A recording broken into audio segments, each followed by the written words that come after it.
Let's continue talking about PPS for a moment now. An interesting idea was floated at their school board meeting last night. Board members had proposed limiting public comment at the board meetings. They wanted to only hear from people who were there to comment on an item that was on the agenda. You might think it's always that way, but oh, no, it is not. If you've ever been to a public meeting, well, you know they can get a little bit feisty.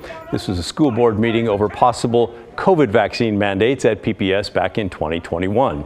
People going off topic is routine at Portland City Hall. Just today, for example, homelessness was not on the agenda, but people who insisted on talking about it had to be escorted out.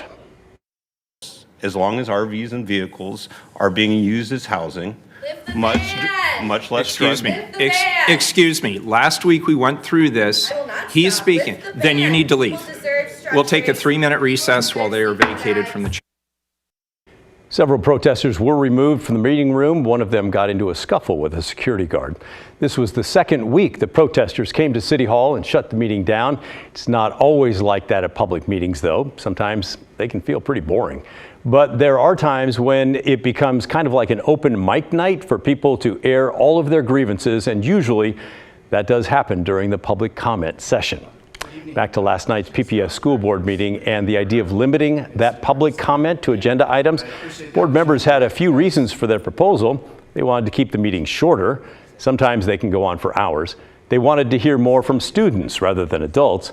And they wanted to hear how things on the agenda would affect people without getting muddied by a lot of other topics. We really wanted to do what we could to encourage some additional engagement on some of the other items, even items that we take votes on, such as our budget, which is one of the most important things the board does. We get very, very few public comments.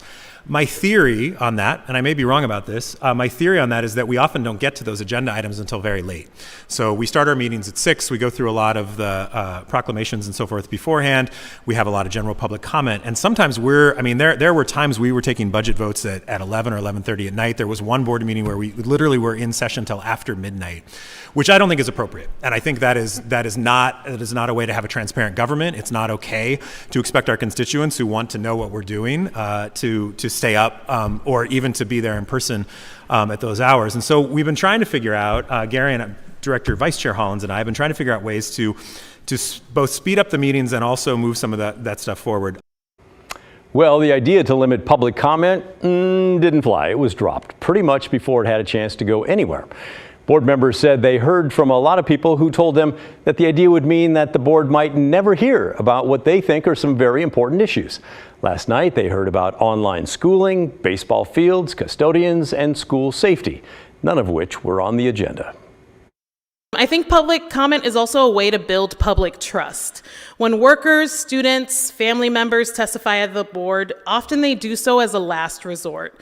Many of us have written emails or had meetings with one of the many layers of management to attempt to solve problems, but we're ignored or we fall to the bottom of a inbox. I do believe that this decision, it sounds like, was made thinking pragmatically, not necessarily politically, but that's the beauty of public comment. You have the space to hear different perspectives that you may not have realized existed, and they can inform your decisions and make those decisions more inclusive.